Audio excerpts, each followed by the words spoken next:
بسم الله الرحمن الرحيم، والصلاة والسلام على أشرف المرسلين سيدنا محمد صلى الله عليه وسلم.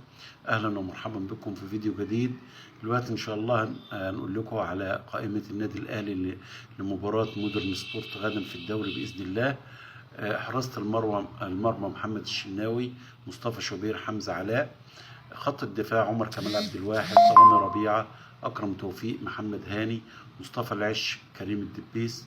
خط الوسط مروان عطية، حسين الشحات، عمرو السولية، محمد مجدي قفشة، كريم ندفد، إمام عاشور، عمر الساعي، أحمد رضا الوافد الجديد، أحمد نبيل كوكا، محمد عبد الله.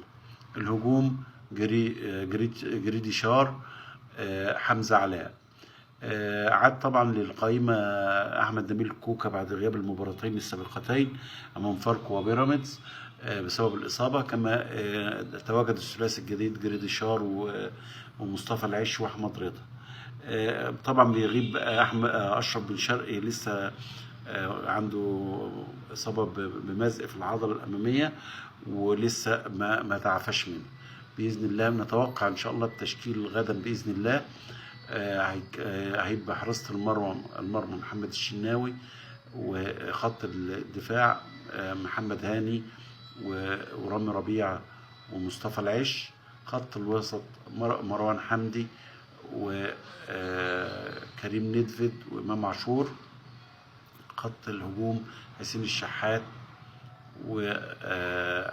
الشحات وجريديشار واحمد. ومتوقع ان ممكن يحط احمد نبيل كوكا مكان في وسط الملعب ويطلع امام عاشور جناح فوق قدام. بشكركم واتمنى باذن الله ان الاهلي يكسب عشان يقرب من بيراميدز، يبقى فرق نقطه، نحافظ على فرق النقطه باذن الله. شكرا والسلام عليكم ورحمه الله وبركاته.